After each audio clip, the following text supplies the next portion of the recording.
I first met Martin in 1981, nearly 40 years ago. I knew of his work because he'd published various things in various publications, but we'd never met. And he turned up at my house in Newcastle one day. He'd come to meet me, and we chatted. Very nice meeting, and I was showing him some pictures I was taking, and he told me which ones he liked. And then he went off. I can't remember where he was living at that time, but he did eventually end up back in Liverpool. And that's where I saw a lot more of him, when he was in Liverpool. And two of the friends were in Liverpool, Ken Grant and Tom Woods. So going to Liverpool was always fun. You'd meet Martin, Tom and Ken, and you'd go to the pub. And then you get the updates on what was happening. And that Liverpool work on the beach in New Brighton, which is called Last Resort, was pivotal to Martin's career. At that time, Martin was not particularly well known. And when Last Resort came out, it was an amazing reaction. People got hysterical about accusing Martin of making fun of the working class. Basically, the pictures were shocking to people because the first time they'd ever seen photographs of working class people in less than favourable circumstances, meaning this beach, which was pretty rough with caterpillar tractors in the background, work going on, and people lying under them sunbathing, and kids with ice cream dribbling down their face. And the colours were very vivid. Martin also used a flash to accentuate vivid colour. And what Martin realised after all the controversy that surrounded this publication, that was publicity was good. He really cottoned on to that idea. If he could shock people, that was a really good thing because they'd pay attention. And that's actually what happened. And that propelled him forward, not only in Britain, but internationally. He was propelled forward by other people's reaction to this work. And it made him, it was an amazing break. Basically, it propelled him into an international status as a photographer. And people from other countries really liked these pictures because they liked the sensationalism of them and they didn't see them as particularly bad. But in England, by the people who were used to looking at black and white documentary photography, they were very shocking. I mean, people in Europe see a much higher level of photography than people in England or America through publications like Parry Match, and you're just more used to it. And that propelled Martin forward to an international career. Was Martin the first of your generation of British documentary photographers to work with colour in that way? Yes, I think he was working in colour before Paul Graham. And in fact, Paul Graham's a very good printer. And he used to print for Martin until he didn't need the money. Then he stopped doing that. But Martin said he was always the best printer he'd ever had. When the two of you first met, was it before Martin went to Ireland? Oh yeah, it's long before he went to Ireland. And then he eventually moved to Liverpool. He moved every time because his wife got a job in hospitals. She's a researcher in speech therapy for people post-stroke. So he followed Susie to where her career was taking him. Interesting.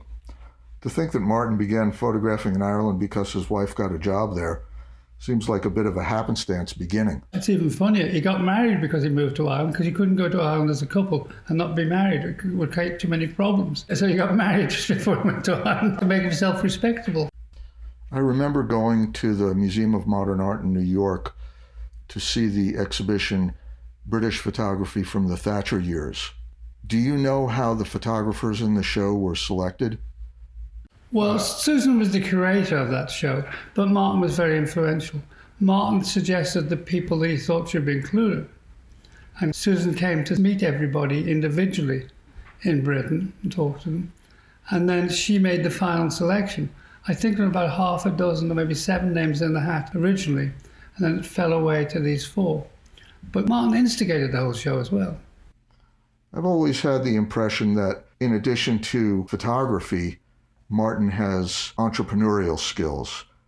Did you have a sense of his acuity in this area all along, or did it develop gradually? He was developing it then, and it was evident he was good at it, but I had no idea that Martin Parr would become the Martin Parr he became. No.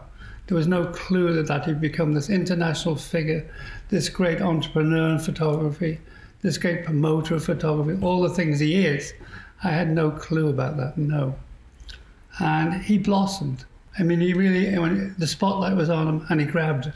And he really went forward with it and took every advantage that he could of the position he was in and also to help other people. He's extremely generous, an amazing friend, and just so helpful. Nobody in the history of British photography has done more for British photography than Martin Parr, more for other people. He buys photographs, he promotes people's work, he helps in any way he can with anybody he can. He's very outgoing and very generous. Can you give me an idea of Martin's relationship to photo books? Was it always something that he was interested in, or did his interest build gradually? And particularly, his relationship to the history of the photo book. He realised the importance of the photo book because of The Last Resort. And then Martin travels a lot, and he always had a very big book collection. He was always a voracious looker and reader of other cultures, other countries' books. But the big changing point was when he was in Japan and he met Araki. He was having a chat to Araki, and he said to Araki, "Well, how many books have you published?" And Araki looked startled. He looked at him, "I don't know." He said, "Well, about how many?" "I don't know." He said, "About 150, I think, but it might be more."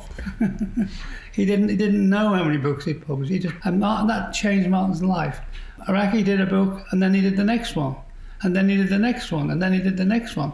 It's to do with the Japanese culture that people can't store books in their own homes because their homes are too small. So they tend to throw out books and get a new one in. They've only got so much space. And that's very common in Japan, that you dispose of things in order to get something else because you're maxed out in your small apartment. And that had an enormous and profound influence on Martin. Don't be so precious about this. Get on to the next one. Do another one. Do another one. Martin's now done over 100 books himself. But it was Araki that cracked the whip on that one. Do you think it was a natural progression to the history of the photo book? Did the Book of 101 Books by Roth and Horowitz, did that play a role? Well, I don't think that the Book of 101 Books played much of a role, to be honest, because it's so American-centric. So it might have made a role in annoying Martin, that it was so absolutely unworldly, didn't look at the world and accepted the status quo and looked at what was already approved. There are no sensations in that book. Everybody knows the books. There are no surprises in that book. Martin's view was very different. You need to look at the world. And he looked at things that other people, other cultures hadn't looked at. And he brought them to the fore. And it was amazing. And he spent years doing this on his own money, traveling to all these countries. Because nobody, when you went to countries, what are the best photographs were? I don't know. Even people really knowledgeable. She had to dig and dig and dig and find somebody who knew a bit more. And they could lead you to a bit more and a bit more. And it was a lot of work in every country because nobody had this sort of defining view in these countries. They hadn't thought about it. And lots of amazing things came out of the woodwork. But through him digging and digging and digging and just spending time doing it. So it was a long time before he had accumulated enough work to even think about starting the history of the photo book. And how did Jerry Badger become a part of it? Jerry is a friend of Martin's and is a good writer and knows the history of photography and could give this thing some sort of perspective. Jerry did that, and I think he did a good job. And then it became evident that when they were finishing volume 1, there would have to be a volume 2 because there was so much more stuff out there because Martin kept looking and finding stuff. So it became more complicated. And so it became a labour of love that turned into an amazing... The history of the photo book is the best history of photography in existence because it looks at the world. It looks at all sorts of things that have never been really looked at before. So it's amazingly important. It's the only history book I used at Harvard. So someone might tell Martin about a book here or a book there, but he would just as often go to another area of the globe, another country, another culture, without knowing anything? Nobody knew nothing about anything. So he just went there and had to start from scratch and go back again and keep redoing it till he felt he got out what was really there. But it was often very painful, like pulling teeth getting the information, because people in the past had never thought about it.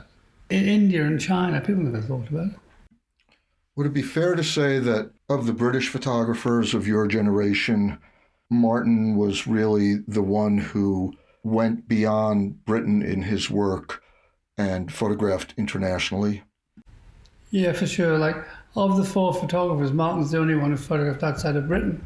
And he did this very consciously. And he also used He became famous after New Brighton, and he got many magazine commissions, and he was very keen to go overseas when somebody else was paying, because he always retained the copyright on his own photographs. And it was a good way to get going in another country. So he'd undertake the magazine assignment, and when he was there, he'd be looking for photo books, and then also thinking about his work long term. He had a secret ambition. Martin believed, this is true, that the West and its consumerism will destroy us all. Its obsession with consuming will destroy the world. He's convinced of this, and that's what he's really documenting. When he goes around the world, and it's particularly his emphasis on the rich and the extravagant and the excess. This is an underlying theme, which I don't think will ever be disclosed until he stops photographing. And then there'll be a massive volume, I suspect, how we've built in our own destruction. Global warming and everything else. It's quite a mammoth thing, but he's doing it in small increments. So it's going to be important. Now, what about Martin's book, The Cost of Living? That really seems to be the one that sets out to intentionally document class and economic disparity in Britain. And that came out of a TV program that Martin was working on. I didn't know that. Yeah. So it was another guy's idea. He worked with the same guy, same TV producer on 2 or 3 things. Martin's always had a relationship with film and would like to have done more film, but unfortunately the commissioning editors and all 3 British TV channels didn't like Martin.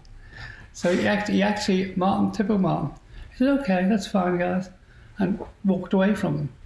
He never bangs his head against a brick wall. He goes where he's wanted. And I've never heard Martin ever, and I've known him now a long time, 40 years, and he does all these things. He's constantly working. It's manic. He's in another country, planning to go to another country to do something, while ringing back to his home base, talking about stuff that's got to get processed and sent out. And I've never ever heard him once say, well, that was a doozy. That was terrible. No, he never ever does that. He never looks back, and he never complains about anybody. He just moves on. And despite the fact that Martin was well known at the time of publication, The Cost of Living didn't cause anywhere near the public reaction that The Last Resort did. Nothing was as sensational or caused as much reaction as the New Brighton pictures. No. And Martin has been trying to get back to that ever since, to shock people. He did move to a ring flash to photograph food, which shows how food often in a grotesque way. And that did a bit, ooh, God, look at that, terrible. And he was quite amused by all that, and he liked that a lot. I also wanted to ask about the auto portraits. That started off small by just fun, going, in Egypt, getting some Egyptian street photographer to photograph. Then it became more serious, then it became an endeavor. And they're pretty interesting, when you see a block of them. Yeah. And Martin always has this look to the camera, deadpan, never smiles, always straight on, and always the same look. And it's like a bit of a question about photography going on there, too. It's smarter than it seems, I think. Going from there, would you speak a little bit about Martin's collections? Martin was an obsessive collector. And when he started to make a lot of money, has made a lot of money, he indulged himself in his collections. So he was a bird watcher as a teenager, a twitcher, as they're called in England. Really? Yeah. And, that's obsessive. Like, it's nearly as bad as train spotting, writing down the train numbers. He's always collected things. So then it became, he loved the Soviet Sputnik paraphernalia and all that, and he collected them. Martin's first great collection, listen to this one, was on wallpaper. Those wallpaper sample books? Martin collected them, and everybody threw them away. And so nobody had years and years of wallpaper samples. So the V&A could he give them to them? So he donated them to the V&A because they'd failed to collect wallpaper samples. You used to get these books when you went into the paint shop of wallpaper. And Martin thought they were interesting because they were of a time. Yeah. And they were going to change all the time too. So he was smart about things that other people weren't paying any attention to. Martin has an enormous collection of real postcards, real photographs of postcards. He's been collecting them for years. And he has probably the best collection, bar about two, in private hands in Britain. And they're phenomenally interesting. You know, that cover of that book, the actual boot, with a picture on the cover of the boot he was wearing when he was struck by lightning. You know, all that sort of stuff. Saddam Hussein watches when that war was going on. He collected all them. He's got all this amazing stuff about Saddam Hussein, which he thinks in the years to come will be pretty interesting to see. I understand that not too long ago, he sold his book collection to the Tate Museum in London. Ultimately, he sold his great book collection, and it is a great book collection. It's phenomenal. It has all the very important books in it, to the Tate, because they wanted to set up a photo library, and they didn't have anything. So it made sense. Somebody backed this sale, and that helped Martin. Martin got that money eventually. He then bought another major collection of photography to try and replace it, and is building that up to be big again. And also the great collection now belongs to the people, belongs to the Tate. It's preserved. Martin has opened his foundation in Bristol, which is a long-term ambition. And it's a wonderful place. He employs a staff of 8. So this is a big machine to keep going. And he's financing it. He didn't take money from anybody else. So he's paying 8 people on his own money and his own income that he generated. He had 2 properties which he handed over to the Martin Parr Foundation. So the income from those properties doesn't go to him, it goes to the foundation. So that the foundation will remain viable. He's a forward thinker.